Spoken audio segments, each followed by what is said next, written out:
हमारे साथ में अतीक सर है जो कि एमआईएम के जनरल सेक्रेटरी है। कुछ दिनों में सर आप बिहार जाने वाले हैं और बिहार से रिलेटेड आपसे एक सवाल करना चाहता हूँ सर। अशोक यादव करके बीजेपी का एक नेता है जिन्होंने बयान दिया था कि जो मोदी को लाइक नहीं करता है, जो मोदी को पसंद नहीं करता है, वो राशन ना ले, तौबा तौबा। उसके ऊपर आप क्या कहें? देखिए, जिसका नाम आपने लिया मिस्टर अशोक, उन्होंने कहा कि जो मोदी को पसंद नहीं करता तौबा तौबा राशन ना ले। हम राशन लेना छोड़ देंगे, हम मोदी को पसंद नहीं करते, कैमरा पे बोल रहा हूँ। लेकिन ये वो आरएसएस के चड्डीधारी लोग हैं जो बाबा साहेब अम्बेडकर को पसंद नहीं करते हैं, उनके संविधान को पसंद नहीं करते हैं, फिर भी तौबा तौबा मोदी के जैसे लोग प्रधानमंत्री बन जाते हैं। और प्रधानमंत्री बनते कैसे? बाबा साहेब के संविधान की वजह से। और इससे बढ़कर अगर आप आगे बात करेंगे तो ये गांधी के मर्डरर्स हैं, आरएसएस की चड्डीधारी लोग हैं, ये गोडसे को भगवान मानने वाले लोग हैं, जो आज़ाद भारत का सबसे बड़ा टेररिस्ट है। तो गांधी जी ने भारत की आज़ादी में सबसे ज़्यादा हिस्सा लिया था। गांधी जी आज़ादी के लीडर थे, उनको भी नहीं मानते। तो तौबा तौबा, आप हिंदुस्तान छोड़ दीजिए।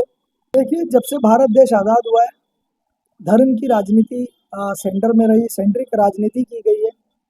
और मुसलमानों का वोट, चाहे वो भाजपा हो, चाहे वो समाजवादी पार्टी हो, कांग्रेस हो, आरजेडी हो, जेडीयू हो, जितनी भी भारतवर्ष में पार्टियां हैं, वो सारी पार्टियां जो है मुसलमानों का और दलितों का वोट बटोरने का काम करती हैं।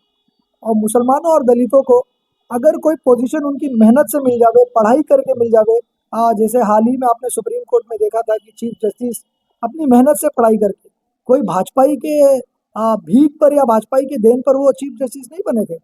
लेकिन वो भी भाजपाइयों को और आरएसएस के गुंडों को बर्दाश्त नहीं हुआ और सुप्रीम कोर्ट के अंदर उनको जूता फेंक कर मारा जाता है। तो ये भाजपा की मानसिकता है, आरएसएस की मानसिकता है कि मुसलमानों को और दलितों को हमेशा पीछे रखा जाए। अगर इनका बस चलता, बाबा साहब का संविधान नहीं होता, तो ये आज मुसलमानों और दलितों के पीछे जो है झाड़ू और आगे जो है वो हंडी बांधने में फिर से सक्षम हो जाते हैं।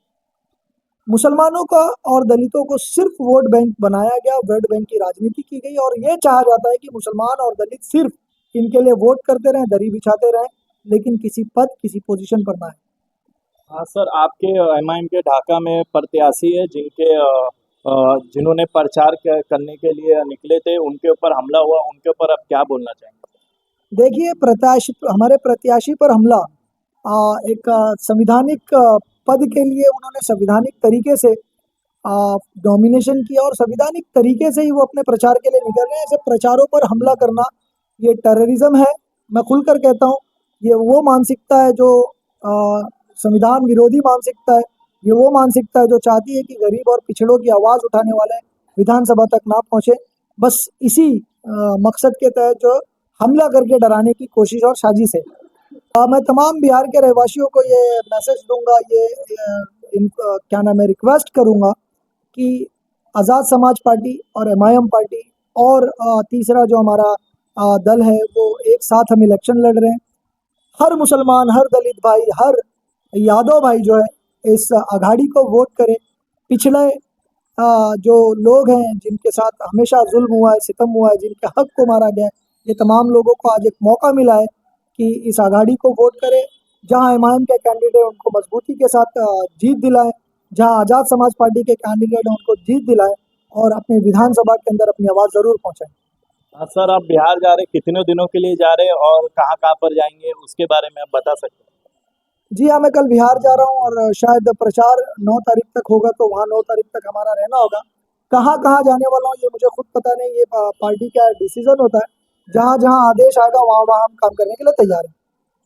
हमारे साथ में अतीक सर थे और मैं कैमरामैन आबिद और मैं अल्ताफ शेख।